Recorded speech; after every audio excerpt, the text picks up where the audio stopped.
Guys, ito yung aking batch. Good morning. Si Melchor Maluda. Batch ko siya ng high school. Graduate kami ng 1986 sa Quinopis High School. Dito yan nagtuturo sa school nila, Kumaring Irene, Marjorie and Erna. Kumusta kayo dito, sir? Hello. Yes, I'm fine. Still busy all the time. Malapit ang bakasyon nyo. Baka naman. Ay, naku, malayo pa. Malayo pa. Sa April 16, kasi graduation namin sa 15 and 14 is our baccalaureate. So, we will be very happy na magbabakasyon na kami. Yung sa mga batch natin sa Danglas, sir. Nag-invite sila ng reunion na naman. Ika-attend ka? Ay, naku, busy pa rin ako sa farm. Lagi na sa farm. Oo nga pala yung farm. Ay, naku, overflowing ang aking mga saging, aking vegetables. Ayan, nagbenta na naman ako kanina. Ay, naku, nabenta ko na kanina isang sako. Sa sako talaga? O, isang mga teachers ang dito, boss.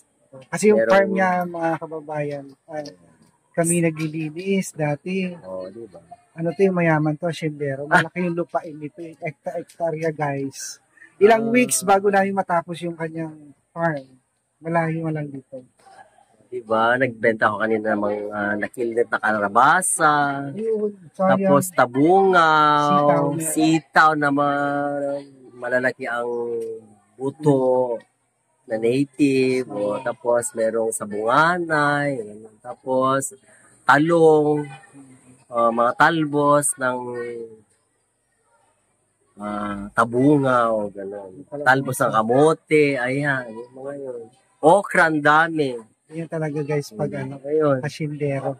Tapos, every Sunday, nagpapatrabaho ako, 500 isang araw nila, 4 na nagtatrabaho. So, every Sunday, 2,000 ang ini-spend ko. Kasi, kailangan linisan para bumuo ang mga vegetables at mga fruits, saging. Alam nyo, ayaw na niya ako yayain maglinis eh. Dati kami naglinis. Ay nako, paano ko ayain ito? Mayaman na siya. Saan magbilang anghel ka sana? Oh, mayaman na siya, manager na siya, owner siya ng call center. Oh, di ba? Eh ako naghihirap pa rin nagtuturo hanggang mag-retire. Pag nag-retire ka naman, sir, ang inaasahan ko yung yung GSIS, tapos yung pag-ibig. Tapos meron pa akong SSS, nagbabayad ako ng 1,350, magte 20 years na ako sa next 2 years sa SSS. So, bale, at least may 2 SSS akong tatanggapin buwan-buwan. Sana. Siguro abot siya ng 8,000. 4 years na lang, senior na tayo. Oo, malapit na. Kaya magre-retire na ako sa hindi sa pagtuturo sa SSS. O, di ba? Oo. Thank you for your time, sir, ha? Yes, I am beautiful. Welcome yung mga batch natin, sila Bilen. Yes. Recitis, lagi nanonood yan ang vlog mo. Sila Recitis. Batch 86 dyan sa Pinopis ka na. Bye-bye guys. Bye.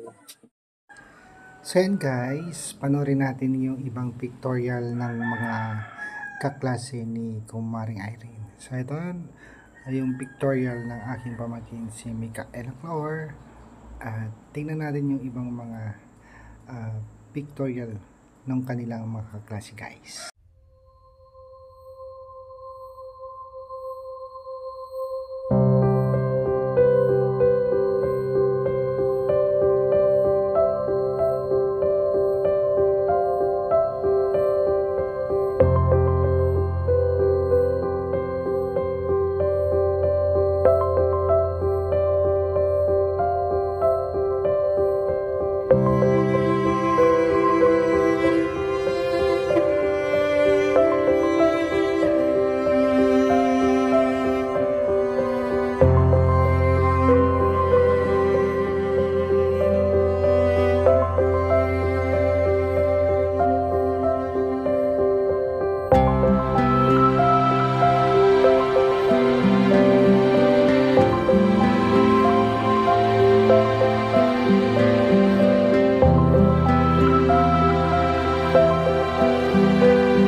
Thank you for watching at muli, congratulations sa mga batch 25 dito sa Once sa Danglas Abra. Yan, si Kumaring Irene at yung mga kasamahan niya, congratulations muli sa inyo at aabangan natin mga kababayan yung graduation nila sa April 14, 2025.